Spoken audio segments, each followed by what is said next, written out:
So I'm going to start this off by giving you guys a quick history and rundown of this car and where I got it and what I've done to it and where I've been with it. And yeah, I mean, pretty much just the beginning of the beginning.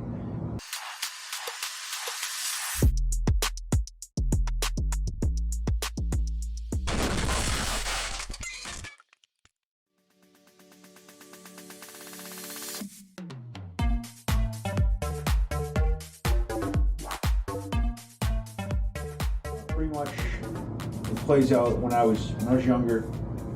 My neighbor was a car guy.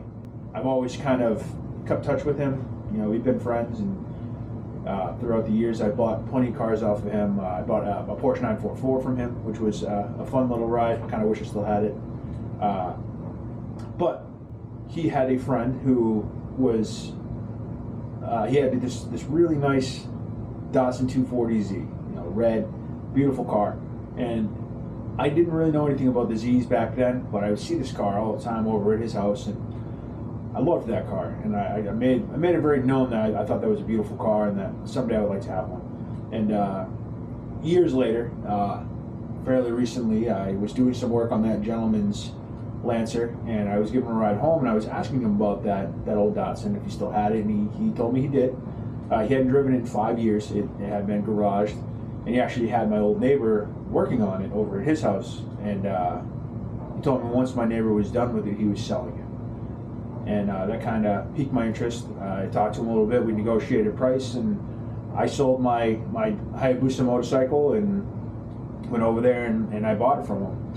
I went to my old neighbor's house, and he was in his garage, and kind of explained to him the situation. And he showed me what he was dealing with, and he had taken one of the carburetors apart because it had been leaking, and the carb rebuild kit he got was incorrect because the carbs had been changed, and he didn't know that. He was having trouble getting information on the vehicle. So I told him, don't touch it anymore, leave it alone. He was done with it. He didn't have to worry about anything else, and that I was going to take it over from there. I went over, I towed it over to my shop here, which is pretty much where it's been since. I did some research, watched some YouTube videos, read some forums, and I found that the carburetors that were on it were the 3-bolt SU carbs. I ordered the right carb rebuild kits, and I rebuilt both front and rear carburetors, and it ran good. It ran okay. It was a little doggy, a little boggy. It didn't run great. It didn't have much power, but I still drove it to a car show over in Amesbury, and yeah, it got a lot of attention because honestly, even in the condition I got it, it was pretty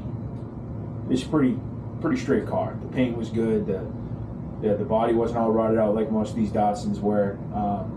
I did find some other issues as I went through it, but for the most part, it was easy going. I thought I was going to breeze right through it, but now it's sat over the winter. I mean, winter's almost over here, but there's still, you know, a few feet of snow out there. I've been having some issues with it. I've had to rebuild the carburetors again. I've been having trouble getting it to run reliably. It'll do this thing where if you drive it, it'll drive good for about 10 minutes. It'll start running really crappy, and you have to kind of baby it back to the shop. I've done a lot of YouTube videos and a lot of forums, and I realized that the information out there is scarce, and it's also varied.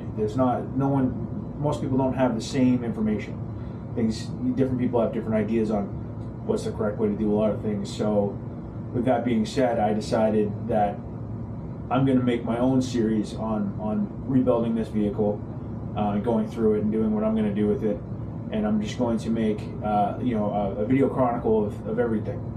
That way, if there's somebody else out there who is in the same situation as me, where they bought one of these cars because it's a beautiful car and they just need to have one, and then they're just running into wall after wall on what needs to be done and what's the correct way of doing things and what needs to be there and what doesn't need to be there, they'll be able to go through my videos and see what I did and hopefully get some information that they needed, that either they were looking for or they didn't know that they needed. I will say I'm not doing a full restoration. I'm not putting it on a rotisserie and going through it that way. I know a lot of people are going to give me crap about that because the car is very straight for what it is, and a lot of these old Datsuns are just rotted away, and this one has potential that if you did a ground up rebuild on this with the rotisserie and with all of that stuff, it could be a showroom car. But that's not what I'm looking for. I want a car I can drive. I can't just let a car just sit there, especially such a beautiful car that there are so few of left. I'm going to get this car back to a state where it's a reliable driver. I'm going to take it to some car shows and drive it in the summer with me and my wife and my son, and just enjoy the car the way it should be enjoyed. And if this video series goes well, I also have a 67 Impala that I bought to do over for my wife, that we got to a good running point and then just kind of stopped. So that, if this video series goes well, I'll probably continue on to that and make that my next video series. But for now, I'm going to give you guys a quick walkthrough on what I've done on this vehicle. I'll give you a walk around on it, show you where it's at, where I've changed things, where things are the same, and let you know what my plans are for the future. And going forward, every time I do a little something here, a little something there, I'll make a video on it and load it up. That way, hopefully, like I said, somebody who needs the information will be able to get it. Or if you just want to watch for entertainment, I'm okay with that too. So let me give you guys a quick walk around. We'll go out in the shop and I'll show you where I'm at with it and give you guys a rundown, and we'll go from there. So first off, this stuff in here wasn't as clean as it is now when I started, and it's still not very clean, but it looks a little better. These wires were all mucky and all over the place. I actually just ordered some new ones because these are the ones that were in it when I got it. One of the carburetors was off. The person who was working on it didn't realize that these were not the right carburetors for this vehicle. This is 1972. These carburetors were from a later model. Same with this distributor, is from a later model, which I found out later when I was trying to get a new distributor cap, and that was a whole nightmare. I got 3 wrong ones before finally somebody in one of the forums told me, like, hey, I think they said that's out of one of the 260Zs. I had to do the valve cover gasket. When I had the valve cover off, I decided to clean it up and just pretty it up a little bit, because why not? I had it off anyway. I have since rebuilt both of these carbs with the correct rebuild kits, set them where they were supposed to be set. I had it running pretty good. I took it on a drive, probably about an hour and a half long there and back, and it didn't run great. It was definitely down on power, but it ran. Since then, it started to run a little worse. I changed out the fuel filter because the fuel filter that was in is pretty gnarly. You can see I have a little tank back there. That's just a makeshift coolant reservoir because it doesn't have one. I know I guess it was an option, which is weird to me, but it is what it is. Other than that, I mean, right now I'm having an issue where it runs a little rough at idle, and if you flutter the gas and get it to go, but if you try to give it gas, it bogs out. I have trouble getting up to speed. I found the other day, and I haven't looked into this much more, that if I unplug this vacuum, it sucks pretty good, but it evens out the idle, which is weird to me. I ended up buying a fancy timing gun because I didn't have one that was good enough to really do what I needed to do. I changed out my coil. I know this isn't an original one. The original ones needed a ballast. Somebody had already upgraded this with a GM module, which I bought a new GM module in case that was my problem, so that's all new. Other things I've done, really, I took the carpet out. It wasn't really in anyway, and I did a little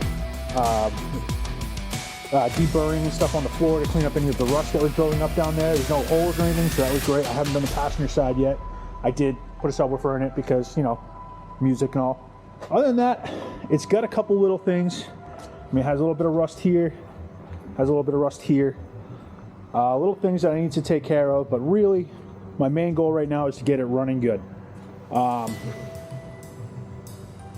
was having a conversation with a gentleman who has rebuilt a few of these, and he says, from the issues I'm having, it sounds like probably some sediment in my gas tank.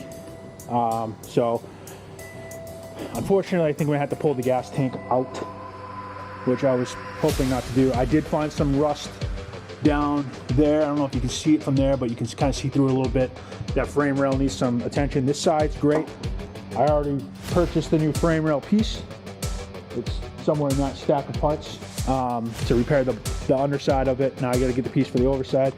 I had these rims. They were from a Mitsubishi Lancer OZ Rally, which is the only rims I could find that are actually the same bolt pattern as these. And I kind of like these sporty rims, but I do have the mag wheels, or not mag wheels, the rally wheels that they had with it. I do like them. I haven't quite decided if I want to try to keep this all looking original, if I want to do something custom with it. I guess it all depends on how much I end up changing to get it to run right. If I end up having to do a bunch of custom work to get it to run well, I'll probably go all custom. If I can get it to run well and still be pretty much original, I'll probably keep it original. But I haven't really decided. I still have a lot I want to do with it, and a lot of decisions to make. But first and foremost, as I said, I try to get her running good. And I apologize, she's a dusty girl right now. But once I do get back to working on it again, it will be up in the garage up there where I have lifts and tools and more light, because lighting down here is ancient. But yeah, so this is where I'm at so far. I messed the wiring a little bit to get things like the horn and stuff to work. The headlights are on a switch for some reason, so I gotta figure that out, but right now they work. It didn't have this air box when I got it. That's something I added because it had some weird cone filter things on it. I didn't like them. It didn't have an original fuel rail. It just had some hoses and T junctions on it that they didn't sit well with me, so I went out and sourced out the actual fuel rail for it. And yeah, so this is the beginning of my adventure. I'm hoping that by this summer I'll have her running and ready to go out on the road and go to some car shows and some car meets and get some attention. So thank you guys, and I'll let you know on the next one.